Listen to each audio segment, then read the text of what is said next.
Today's presentation is going to be about bridging the gap between regulations and cybersecurity and getting us a better understanding on how to defend ourselves. A brief introduction to myself and the company. I'm Anthony Flemmer. I'm a South African that's been living in the UK for the last 18 years. And a few years ago in 2017, I got fed up with the finance industry and I moved into cybersecurity and started up Defense Logic. And Defense Logic specializes in governance, so that's ISO 27001, security monitoring, that's ensuring that you are protected behind your firewalls, and penetration testing. We don't supply firewalls and antivirus. We're more on the consultative side. So let's get into it straight away. Okay, so what has been happening recently, and you can see on this publication, is that the UK is suffering more cyber attacks than any other European country. And we've been asking ourselves why this is actually happening. Yes, we've got some very juicy targets like the Finance Centre of London, which is got a lot of privacy data, ability to ransomware companies. There's a lot of research that's done in the UK, but this shouldn't be any different to what's happening in France and Germany. So we can only surmise that our defenses are not very good, making it easier for the easier to be attacked by hackers and criminal gangs that operate in this space. So to respond to this, the regulators have stepped forward. But before I get into the regulations, I just want to clarify the main objectives of cybersecurity. We call it the CIA triad. And cybersecurity is primarily responsible for confidentiality, integrity, and availability of systems. So confidentiality is that the right people are seeing the right information at the right time.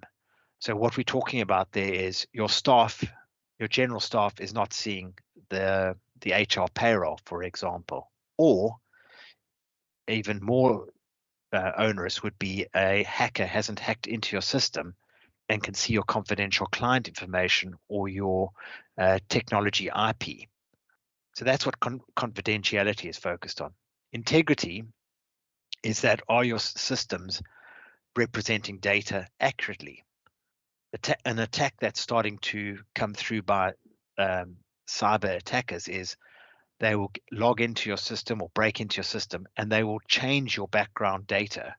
So you'll change the data in your database in certain areas, and you'll only pick this up at a much later stage, and which saves them a lot of time in extracting all your data and being detected, or encrypting all your data, which also gives you much more chance of actually seeing them. So the integrity of data is, can you rely on the data?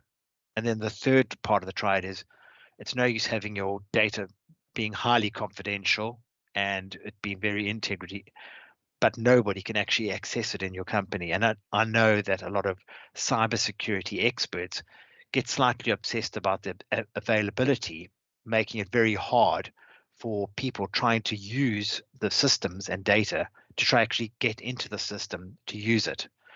So that's what cybersecurity is primarily responsible for, as opposed to your IT areas that are responsible for keeping systems up and delivering new functionality to the business. That's what we look after. So in that respect, what are the regulations that impact that triad the most? So GDPR would definitely be one of those. And unless you've been living under a rock, you'll know that GDPR has been in since about May 2018, and it's all about protecting your client's personal data and your employee personal data. I think we're all very well aware of what GDPR is, but the reason why that has shaken up the cyber industry is it was the first time privacy data actually brought regulated amounts of fines that the regulator could fine companies, and that got people to focus a bit more on their cybersecurity. The second thing that's also happening is the Network and Information Systems Regulation of 2018 has now been updated in 2022, where your managed service providers, these could be your outsourced IT providers, any outsourced providers who providing you with digital supplies, are now being caught within the net. You are now responsible for your service providers. You can't just go, oh, well, I outsourced that. That's no longer my problem. You need to make sure that they are doing their jobs correctly. There's obviously more reporting to the regulator now, so the regulator can know where to tweak and change their regulations. And they've also been giving themselves the ability to even make further changes in regulations easier. So those are the two major regulations that are impacting cybersecurity. Now, what does that mean to us? So, life as a third-party supplier, which a lot of us land up supplying to government, or we land up supplying to larger companies like banks, or we're using banking systems, we've landed up getting a lot more of these cybersecurity questionnaires, which are extremely painful. They are, and the reason that is because of the NIST regulations, and companies are trying to look after their supply chain, because major banks and governments have been looking after their cybersecurity networks pretty well over the last couple of years, but they're still getting attacked. And the easiest vector has been going through the third parties. So third parties supplying software, third parties linking into their systems of poor security. So that's how people are getting attacked, and that is what has resulted in this pressure on the third parties to sort their cybersecurity out. Now, the questions are complicated because cybersecurity is complicated. It's not. It's in a lot of the solutions to cybersecurity issues are technical. There are good firewalls, there are good antiviruses, and there are monitoring solutions that need to be in place. However, there also needs to be an element of staff training and human development, because that can really improve your cybersecurity posture.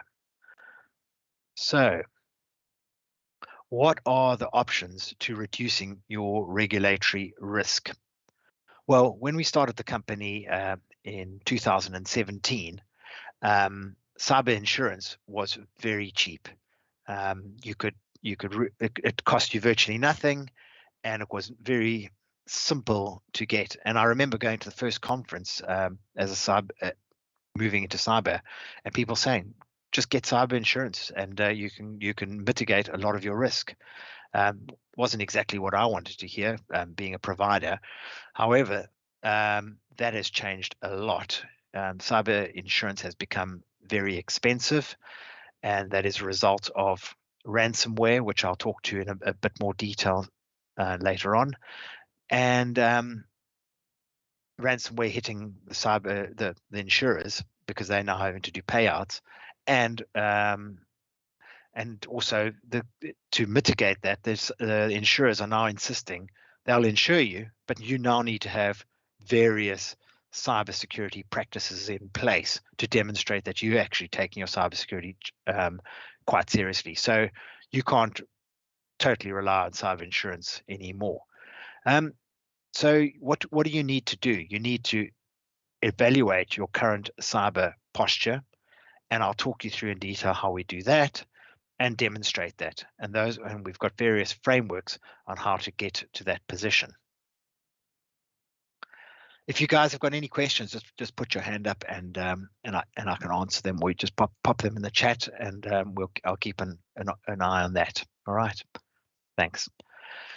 So a couple of little war stories on how we got to where we are today, and the impact that regulations are having on companies. So the first story that happened recently that we got involved in was an engineering company who believed, like a lot of people, that because they've got Apple as they're using Apple servers, Apple devices, they are secure and they don't have to worry about it. This turned out to be a bit of a disaster for them, because they did have Apple devices, they turned off their antivirus. They used the word password as their password throughout their environment. And they had a VPN that was connected to the external world. That was all fine for a couple of years until the National Cyber Security Center, which looks after cyber in the United Kingdom, phoned up the Jersey Telecom and said to them, we just by the way, Defense Logic is based in Jersey, and phoned up Jersey Telecom and said, please, can you cut this engineering company off from the internet? They're currently sending out millions of spam emails to the whole of Europe, and they are congesting and causing havoc. So without even consulting them, JT went along and just cut off the internet access. They then thought they could go to another internet provider, and JT informed them, well, you can't do that because you will just get cut off again. You need to actually solve this problem. We were then brought in to solve the problem. It wasn't a very difficult problem to solve. It was strengthen your passwords, put on antivirus, and turn off your open VPN connection, which your hackers had been using for the last 6 months to a year. I'm not sure why it took the NCSC so long to make that decision, but it had been like in this situation for a year. And this just shows that, yes, it's the NCSC has now got bolder and is making calls on cutting off people. I'd never heard of this ever happening before. The next illustration is a phone app. A friend of mine was telling me what a great phone app she had built that collects a lot of sensitive data. So I said to her, well, you should get it tested. We'll test it for you. No, yeah, I'll do it. Anyway, it wasn't long until she was trying to bid on to a large provider, a financial organization, and she got caught up in the questionnaires. And one of the questions was, have you been pen tested? To which she hadn't. So we did a pen test for her, and we found huge vulnerabilities. We were within half an hour of testing, we were able to get into her backend database.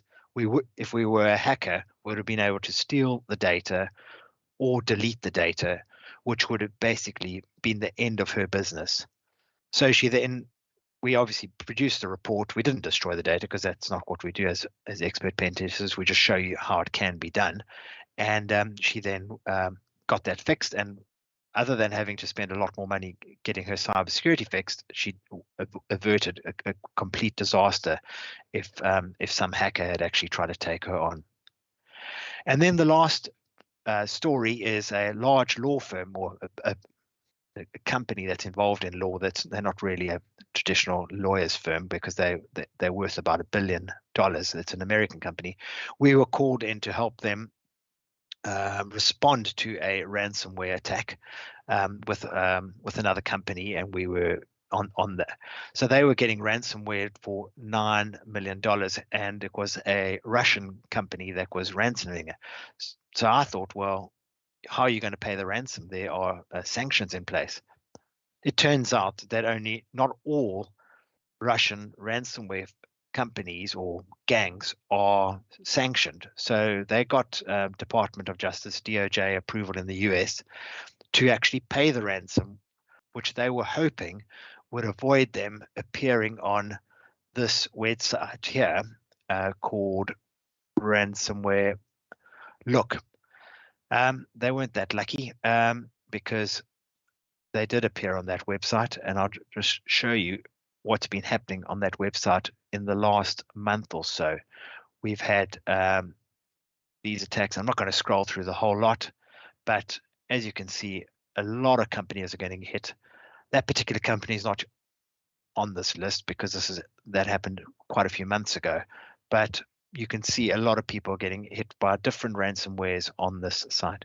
I will be sending out this presentation afterwards, so you can actually click on these links yourself and have a look at them, and you can see the state of ransomware that we're having today. All right. So I've told you all the great good news about what's happening out there, regulations and attacks coming together, and how the regulators play together. But here are some of the solutions that you can put in place for your company to get yourself into a much better cybersecurity posture.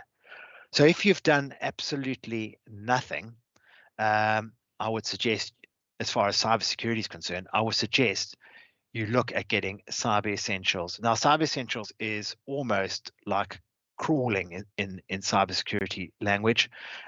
We recently had to get ourselves recertified for Cyber Essentials for a tender for a government, and they required that. And we had a big team discussion about, oh, should we crow and shout about it? And I was like, I don't think we can, because it's such a low bar that it's slightly embarrassing for a cybersecurity company to start crowing about how they've got Cyber Essentials. However, it's a lot better than nothing, and it only costs you £300 to get Cyber Essentials certified. The Plus is a bit more expensive. Then moving on to the other end of the spectrum is ISO 27001, where there are a lot of policies that need to be put in place. You then do an internal audit process, and then you get externally audited, and then you can say you ISO 27001 certified. This is sort of the creme de la creme of getting certified. However, for a company of 100 people, that's probably going to cost you somewhere between £20,000 and £30,000 with once you've got the auditing fees in place. So then you've got CIS Controls, which I'm going to talk about, which I think is a brilliant midway point between Cyber Essentials and ISO 27000, because it's very easy to follow and very easy to understand. Maybe not so easy to implement, because none of these things are tick box exercises. There is work that's required to improve your cybersecurity posture. And then you've got the NIST option, which is the American option, and those are also very good if you're dealing with American clients. They will like to ask about your NIST compliance. So what do these frameworks have in common? They all have very similar things in common. They just deal with them in slightly different ways and to a greater or lesser extent. They're obviously worried about user access management. They want to make sure the right people have got access. They want to understand your malware control, software and hardware management. Is there staff training taking place? What kind of staff training? Your perimeter security, and then your internal monitoring or internal security.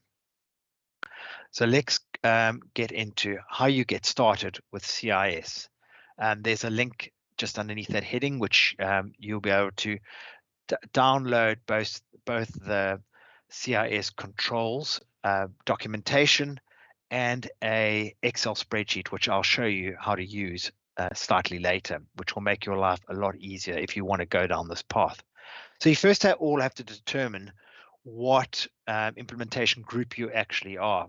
So if you're a small company with limited IT and you have very low sensitivity data, then you'll be an IG group 1.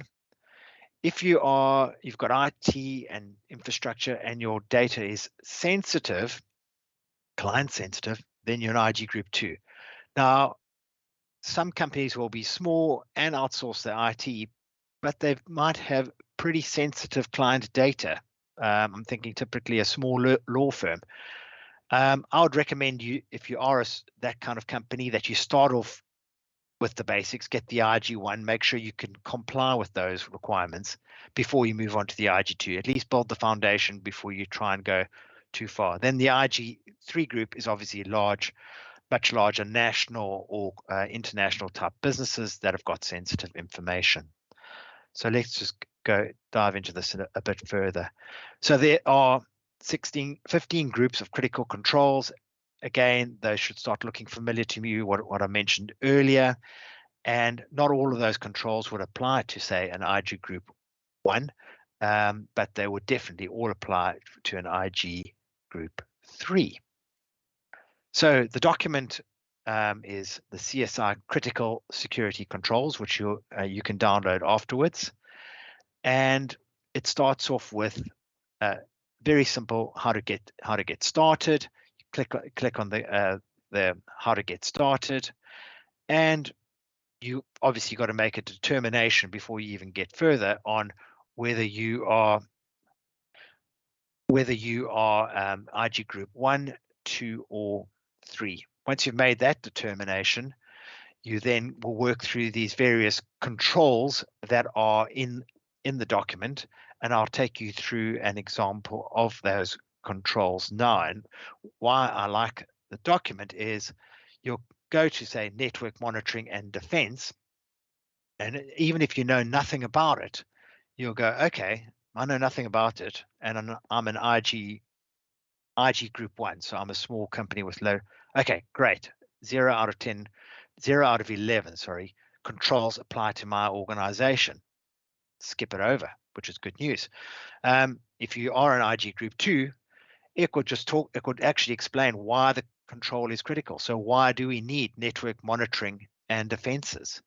And it will say that these are for monitoring basically what happens behind your firewall. And I do enjoy this sentence over here. It says, even if the security tool works in inverted commas as advertised, which probably never happens, and this has been written by some cynical cybersecurity person, it takes an understanding of the enterprise risk posture and tuning to be effective. And a lot of our control. So we might have the best firewalls and the best antivirus in place, but what we see when we're doing penetration testing is this misconfiguration due to human error. This happens all the time. So people will say to me, "Oh, we've got Microsoft, or we've got Carbon Black, or whatever they've got," and I go, "Yes, I'm sure you have, and it is a great tool, but you still need to have it tested to actually know that it's actually working." So this is how the document's laid out, really nice and simple, and explains it to you. You've never have to even have done one of these things, a cyber framework before, to actually understand how to do it. You then go on to, this will explain in a bit more detail what you do or don't need to have in your environment, and then it actually goes into the various controls for that. So if we're talking about centralized security threat alerting, it tells you what is good practice for that.